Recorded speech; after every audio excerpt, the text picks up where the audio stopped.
کاربرات از دست دیزاینت شاکی‌اند. با این روش عاشقش میشن. جادوی تحقیق طراحی برای افزایش رضایت کاربر. سلام رفقا، احسان جمالزاده‌ام و برگشتم با یه عالمه نکته خفن و کاربردی دیگه در دنیای جذاب UI UX. تا حالا شده با خودتون بگید چرا این دیزاینرها اینقدر پول میگیرن؟ مگه چی کار میکنن؟ یا شاید هم خودتون یه طراح UI UX باشید و حس میکنید کارتون بیشتر شبیه حدس و گمانه تا یه فرایند دقیق و علمی. امروز میخوایم پرده از یه راز بزرگ برداریم. رازی که پشت تمام UI UX های موفق دنیا پنهانه. رازی به اسم تحقیق طراحی یا همون دیزاین ریسرچ. خیلی از طراحا فکر میکنن تحقیق طراحی فقط یک کار اضافه و وقت تلف کردنه. اما من امروز اینجام تا بهتون ثابت کنم که بدون تحقیق طراحی UI UX شما مثل یه خونه بدون ستون میمونه. یه خونه خوشگل و رنگارنگ ولی با اولین باد و بارون از بین میره و فرو میرزه. میخوای بدونی چطور پروژه‌هات رو از شکست حتمی نجات بدی؟ میخوای کاربرات عاشق دیزاینت بشن؟ میخوای پول بیشتری در بیاری؟ پس تا آخر این ویدیو با من همراه باش، چون قرار کلی نکته طلایی رو با هم یاد بگیریم. خب اول از همه بریم سراغ اصل مطلب. اصلا تحقیق طراحی در UI UX یعنی چی؟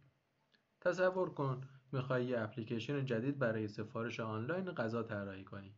میتونی همینجوری بشینی و هرچی به ذهنت رسید رو طراحی کنی. مثلا رنگ‌های جیغ، دکمه‌های بزرگ، فونت‌های فانتزی. ولی به نظرت اینجوری شانس برای موفقیت داری؟ احتمالاً نه، چون تو هنوز نمیدونی کاربرای تو کی هستن، چه نیازهایی دارن، چه مشکلاتی سر راهشون وجود داره. اینجاست که تحقیق طراحی وارد میدون میشه.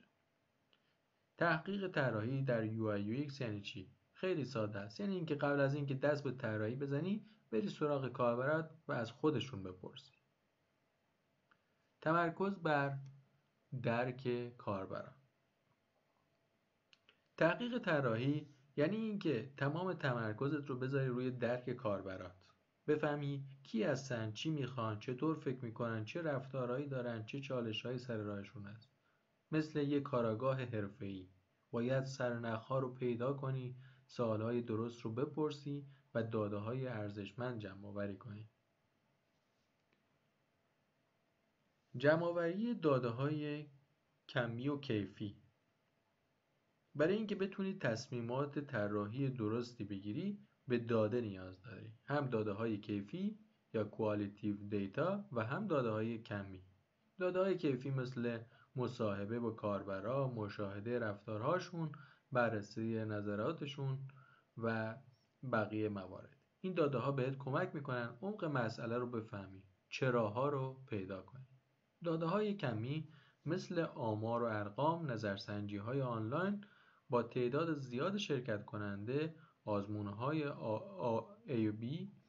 این داده‌ها بهت کمک میکنن گستردگی مسئله رو بفهمی، چقدرها رو پیدا کنی. و اما همراستا شدن محصول با انتظارات کاربر. هدف نهایی تحقیق طراحی اینه که محصول نهایی تو دقیقاً همون چیزی باشه که کاربرات میخواد. User Centric Product. نه چیزی که تو فکر میکنی خوبه، نه چیزی که رئیس دوست داره، بلکه چیزی که کاربرات بهش نیاز دارن و ازش لذت میبرن. خب حالا که فهمیدیم تحقیق طراحی چیه، بریم ببینیم اصلا چرا باید وقت و انرژیمون رو صرف این کار کنیم. مگه چه مزایایی داره؟ فکر میکنید تحقیق طراحی فقط یک هزینه اضافی و وقت تلف کردنه؟ اصلا اینطور نیست. تحقیق طراحی مثل یه سرمایه گذاری هوشمند میمونه که سودش خیلی بیشتر از هزینه‌شه. بریم با هم چند تا از مزایای کلیدیش رو بررسی کنیم. تصمیم گیری آگاهانه. اولین و مهمترین مزیت تحقیق طراحی اینه که بهت کمک میکنه تصمیمات آگاهانه بگیری. دیگه خبری از حدس و گمان نیست. دیگه لازم نیست شانسی عمل کنی. با داده‌های واقعی میتونی مطمئن باشی که انتخاب‌های طراحیت درست و منطقی هستن و بر اساس نیازهای واقعی کاربرات شکل گرفته. تصور کنید میخوای رنگ اصلی اپلیکیشنت رو انتخاب کنی. بدون تحقیق طراحی شاید فقط بر اساس سلیقه خودت با ترندهای روز پیش بری. ولی با تحقیق طراحی میتونی از کاربرات بپرسی چه رنگهایی رو ترجیح میدن، چه رنگهایی حس بهتری بهشون میده و حتی رنگهای رقبات رو هم بررسی کنی. اینجوری با اطمینان رنگی رو انتخاب میکنی که کاربرات دوست دارن و به برندت هم میخوره. کاهش ریسک شکست. هیچ کس دوست نداره پروژه شکست بخوره. شکست پروژه یعنی هدر رفتن زمان و پول و انرژی. خبر خوب اینه که تحقیق طراحی مثل یه سپر محافظ از پروژه در برابر شکست محافظت میکنه. و اما افزایش رضایت کاربران. وقتی کاربرات از محصول راضی باشن یعنی برنده شدی.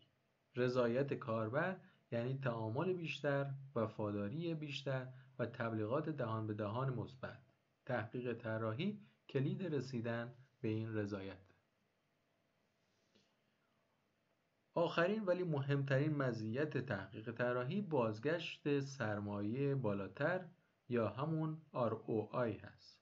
شاید فکر کنید تحقیق طراحی یه هزینه اضافیه، ولی در واقعیت یه سرمایه گذاری سودآور. خب تا اینجا کلی از اهمیت و مزایای تحقیق طراحی گفتیم. حالا سوال اینجاست که اصلاً چه نوع تحقیق‌هایی تو دنیای UI UX وجود داره؟ بریم با هم انواع تحقیق طراحی رو بررسی کنیم. تو دنیای تحقیق طراحی دو نوع اصلی تحقیق داریم: تحقیق کمی و تحقیق کیفی. این دو نوع تحقیق مثل دو بال یه پرنده میمونن. هر کدوم یه سری ویژگی‌ها و کاربردهای خاص خودشون رو دارن و برای رسیدن به نتیجه کامل به ترکیب هر دو نیاز داریم. تحقیق کمی یعنی چی؟ یعنی تحقیقاتی که با اعداد ارقام سر کار دارن. هدف اصلی تحقیق کمی اندازه‌گیری رفتارها و ترجیحات کاربران به صورت عددی و قابل اندازه‌گیری. نظرسنجی‌ها، پرسیدن سوالات مشخص از تعداد زیادی کاربران و جمع‌آوری پاسخ‌ها به صورت عددی. آزمایش AB یا AB تستینگ، مقایسه دو نسخه مختلف از یک صفحه یا ویژگی برای دیدن اینکه کدوم نسخه عملکرد بهتری داره. و ابزارهای تحلیلی، استفاده از ابزارهایی مثل گوگل آنالیتیکس برای بررسی رفتارهای کاربران در وبسایت یا اپلیکیشن. تحقیق کیفی یعنی چی؟ یعنی تحقیقاتی که با انگیزه‌ها، احساسات و تجربیات کاربران سر کار داره. هدف اصلی تحقیق کیفی درک عمیق‌تر رفتار کاربران و پیدا کردن چراهای پشت اقداماتشونه. نمونه‌ای از تحقیقات کیفی مثل مصاحبه‌های کاربری، بررسی‌های زمینه‌ای و دسته‌بندی کارت‌ها هست که بررسی زمینه‌ای مشاهده کاربران در محیط واقعی، استفاده از محصول برای درک بهتر رفتاراشونه. دسته‌بندی کارت‌ها یا کارت سورتینگ هم دادن کارت‌های مختلف به کاربرها و خواستن ازشون که اونها رو دسته‌بندی کنن برای فهمیدن مدل ذهنی کاربر. یادت باشه که تحقیق کمی و کیفی مکمل همدیگه هستن. تحقیق کمی بهت آمار ارقام میده، تحقیق کیفی بهت داستان پشت اعداد رو میگه. برای اینکه یه تصویر کامل از کاربر داشته باشی و تصمیمات طراحی درستی بگیری به هر دو نوع تحقیق نیاز داری. خب انواع تحقیق رو هم یاد گرفتیم. حالا سوال مهم اینه که کی و کجا باید از هر کدوم از این روش‌ها استفاده کنیم. بریم با هم زمان استفاده از روش‌های مختلف تحقیق رو بررسی کنیم. تحقیق طراحی فرایند مرحله‌ایه. هر مرحله از طراحی نیاز به یه سری روش‌های تحقیق خاص داره. بریم با هم ببینیم تو هر مرحله از طراحی کدوم روش‌های تحقیق به دردتون می‌خوره. مرحله کشف. تو مرحله کشف یا دیسکاوری فاز هدف اصلی درک نیازهای کاربران و تعریف فضای مشکله. هنوز خبری از طراحی نیست. فقط میخوایم بفهمیم مسئله چیه و کاربرامون چی میخوان. مصاحبه کاربری، مطالعات میدانی، بررسی‌های زمینه‌ای روش‌های مناسب برای مرحله کشف. تو مرحله ایده پردازی هدف اصلی توسعه راه‌حل‌های کاربر محوره. حالا که نیازهای کاربرات رو فهمیدی، باید شروع کنی به ایده پردازی و پیدا کردن راه‌حل‌ها. پرسونا، نقشه‌های همدلی، دسته‌بندی کارت‌ها روش‌های مناسبی برای مرحله ایده پردازی. و تو مرحله آزمایش هدف اصلی اعتبارسنجی تصمیمات طراحی و شناسایی مشکلات قابلیت استفاده قبل از راه اندازی محصوله. حالا که پروتوتایپ اولیه اپلیکیشنت رو طراحی کردی، باید اون رو تست کنی و مطمئن بشی کار میکنه و کاربرا میتونن به راحتی ازش استفاده کنن. یوزابیلیتی تستینگ و ای بی تستینگ نمونه هایی از روش های مناسب برای مرحله آزمایش هستند. و مرحله پس از راه اندازی، حتی بعد از اینکه محصولت رو راه اندازی کردی، تحقیق طراحی تموم نمیشه. تو مرحله پس از راه اندازی هدف اصلی بهبود مستمر محصول بر اساس بازخورد کاربرا و داده‌های عملکرد. باید به طور مداوم بازخورد کاربرت رو جمع آوری کنی و عملکرد محصولت رو زیر نظر داشته باشی تا بتونی به مرور زمان اون رو بهتر و بهتر کنی. روش‌های مناسب برای مرحله پس از راه اندازی رو میشه نظرسنجی‌ها، تجزیه و تحلیل‌ها و گروه‌های متمرکز عنوان کرد. خب تا اینجای کار تئوری یاد گرفتیم، ولی همیشه مثال‌های واقعی موضوع رو ملموس‌تر میکنه. بریم با هم چند تا مطالعه موردی از موقعیت‌های تحقیق طراحی رو بررسی کنیم. تحقیق طراحی فقط یه حرف قشنگ نیست، بلکه یک ابزار قدرتمنده که شرکت‌های بزرگ دنیا ازش استفاده میکنن تا محصولات موفق‌تری بسازن. بریم با هم چند تا مثال واقعی از موفقیت‌های تحقیق طراحی رو ببینیم. مثال اول طراحی مجدد اپلیکیشن‌های پستمیتس، طراحی مجدد فیتبیت و اپلیکیشن‌های راهنمای تلویزیون. یک موردش رو با هم دیگه بررسی میکنیم. پستمیتس یه اپلیکیشن سفارش آنلاین غذا و خریدی که از این آزمایش قابلیت استفاده نقاط درد رو شناسایی کرد و منجر به بهبود ناوبری و کاهش بلیط‌های پشتیبانی شد. و اپلیکیشن راهنمای تلویزیون از مصاحبه‌ها و نظرسنجی‌ها به ایجاد یک سیستم توصیه محتوای شخصی سازی شده برای بهبود تعامل کاربران کمک کرد.